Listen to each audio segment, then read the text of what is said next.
गुजरात में आज दूसरे और आखिरी चरण के चुनाव के लिए वोटिंग जारी। 93 सीटों पर डाले जा रहे हैं वोट। 14 जिलों की 93 सीटों पर 833 उम्मीदवार मैदान में। कड़ी सुरक्षा के बीच हो रहा मतदान।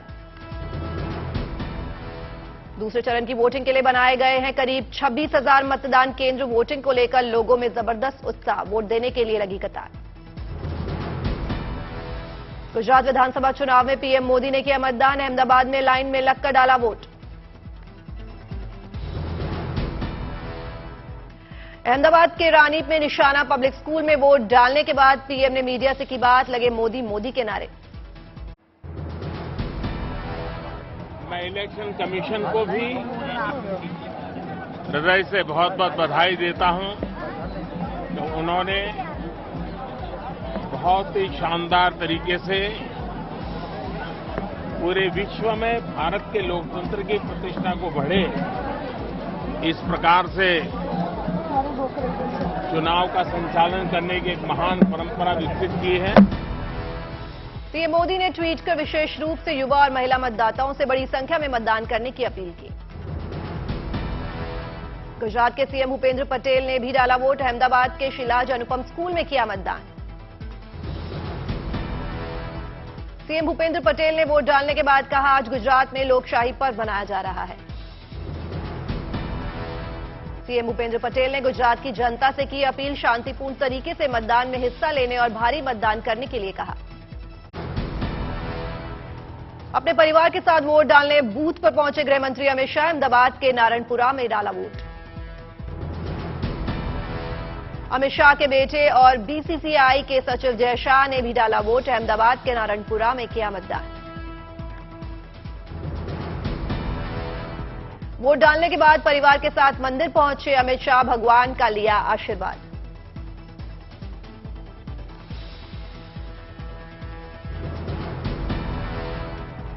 अमित शाह ने वोटर्स से बढ़ चढ़कर मतदान में हिस्सा लेने की अपील की। कहा, शांति और समृद्धि को सुनिश्चित करने वाली पार्टी को वोट दें।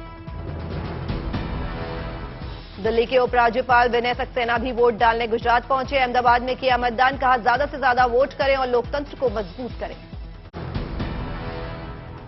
यूपी की राज्यपाल आनंदीबेन पटेल भी वोट डालने पहुंची। अहमदाबाद के शिलाज अनुपम स्कूल में किया मतदान। बीजेपी उम्मीदवार हार्दिक पटेल ने भी किया मतदान। अहमदाबाद के चंद्रनगर प्राइमरी स्कूल में डाला वोट। हार्दिक पटेल की पत्नी किंजल पटेल ने भी डाला वोट। अहमदाबाद के चंद्रनगर प्राइमरी स्कूल में किया मतदान। मतदान से पहले हार्दिक पटेल ने लिया भगवान का आशीर्वाद। पत्नी किंजल पटेल ने भी की पूजा पाठ। आज एग्जाम है ऐसे ही मान लो, क्योंकि इतने दिनों से हम जो प्रिपरेशन कर रहे थे वो प्रिपरेशन अब खत्म हो चुकी है और आज एग्जाम का दिन है और 2 दिन के बाद रिजल्ट भी है, तो काफी उम्मीदें है कि रिजल्ट अच्छा ही आएगा। प्रधानमंत्री मोदी की मां हीराबा ने किया मतदान। व्हील चेयर से गांधीनगर के बूथ पर पहुंचकर डाला वोट। कांग्रेस नेता शक्ति सिंह गोहिल ने भी किया मतदान। अहमदाबाद में डाला वोट। दूसरे चरण की सभी 93 सीटों पर चुनाव लड़ रही हैं बीजेपी और आम आदमी पार्टी। कांग्रेस ने 90 सीटों पर उतारे हैं उम्मीदवार।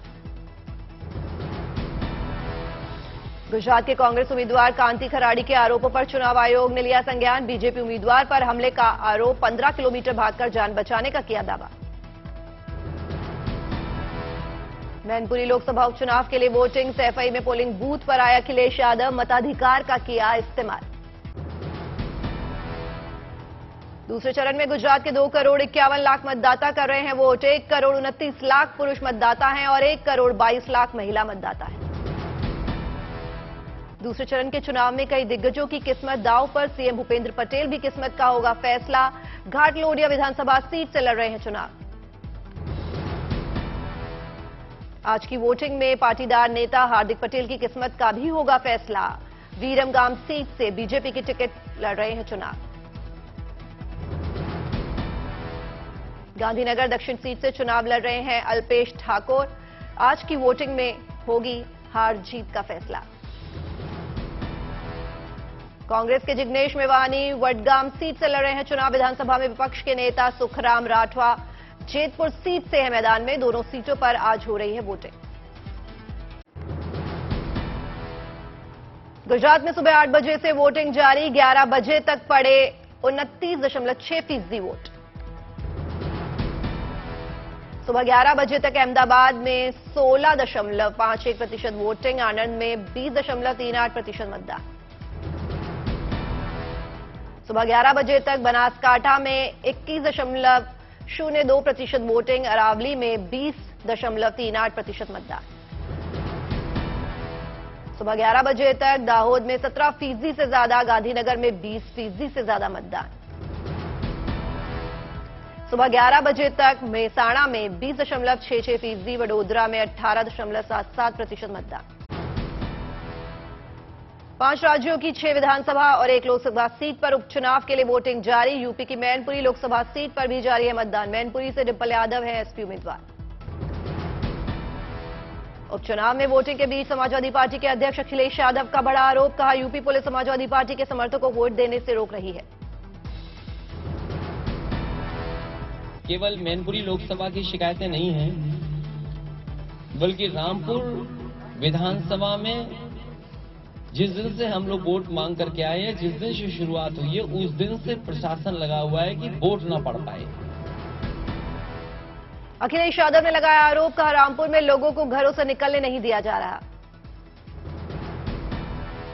मुझे ये बताएं, गाइडलाइन क्या है इलेक्शन कमीशन की?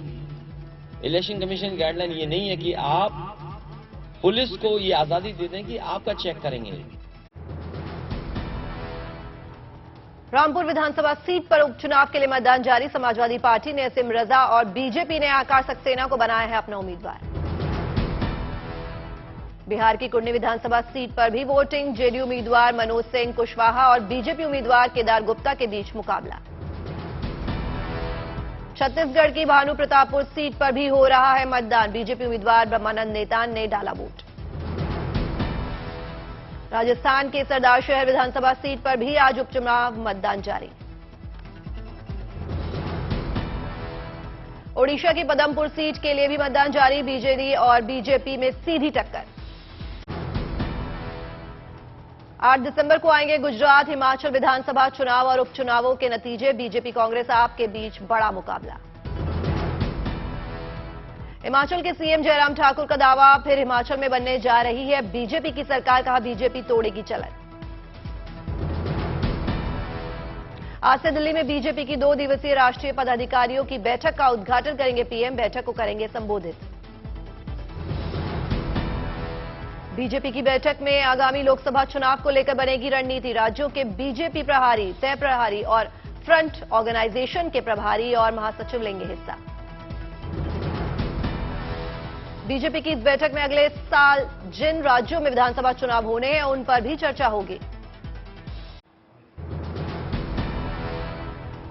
शिवाजी महाराज के अपमान को लेकर मराठा समाज में गुस्सा। औरंगाबाद में मंत्री अतुल सावे के घर के बाहर किया प्रदर्शन। राज्यपाल पर शिवाजी के अपमान का आरोप। महाराष्ट्र के जालना में सीएम एकनाथ शिंदे का विरोध। लोगों ने दिखाए काले झंडे। दिल्ली दौरे पर है महाराष्ट्र के मुख्यमंत्री एकनाथ शिंदे। बीजेपी अध्यक्ष से की मुलाकात। संत परमहंस की महिलाओं के खिलाफ बढ़ती हिंसा को लेकर केंद्र सरकार से अपील। लिविंग रिलेशनशिप को पूरी तरह खत्म करने की मांग। जम्मू में कश्मीरी पंडितों का प्रदर्शन। लश्कर ए तैयबा का विरोध।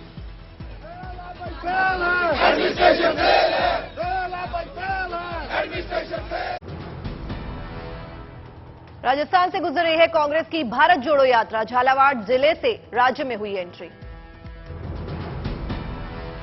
कांग्रेस नेताओं ने जताई राजस्थान में भारत जोड़ो यात्रा की कामयाबी की उम्मीद। सीएम गहलोत बोले, जनता के मुद्दे उठा रहे हैं राहुल गांधी। राजस्थान में भारत जोड़ो यात्रा से पहले दिखी गुटबाजी। झालावाड़ में सिर्फ सचिन पायलट के पोस्टर लगे।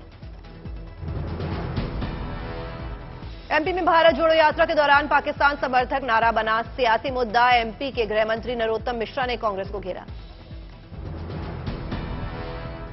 राहुल गांधी पर हमले के जवाब में कमलनाथ ने दी बीजेपी आरएसएस को खुली चुनौती। कहा, राहुल से धर्म अध्यात्म पर कर ले बहस।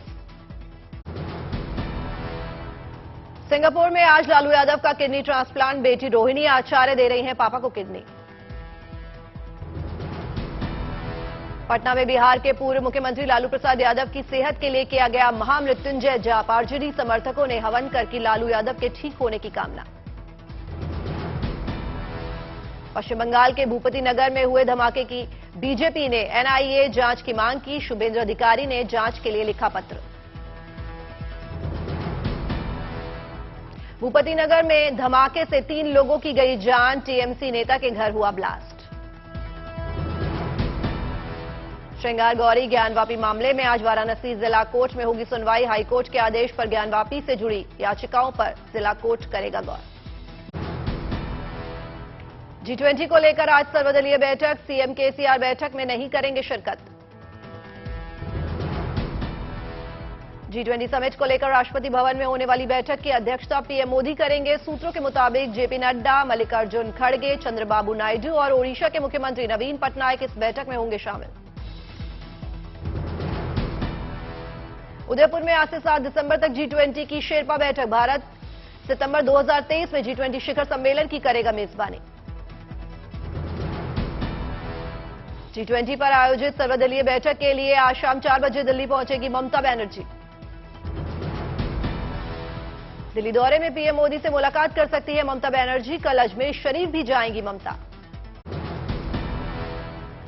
विशाखापट्टनम में राष्ट्रपति द्रौपदी मुर्मू ने लोगों का किया अभिवादन। काफिले में अपनी गाड़ी से उतरकर कुछ मीटर पैदल चली।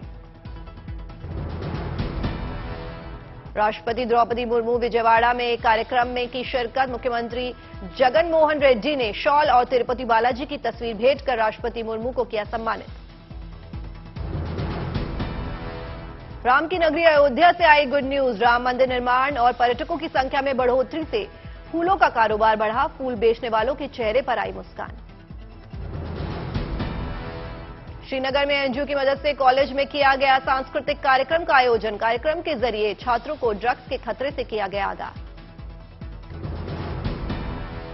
अमृतसर के गुरु नानक देव यूनिवर्सिटी में बीएसएफ ने मनाया अपना 58वां स्थापना दिवस। शानदार परेड और भव्य झांकियां बनी आकर्षण का केंद्र। कार्यक्रम में केंद्रीय गृह राज्य मंत्री नित्यानंद रॉय रहे मौजूद।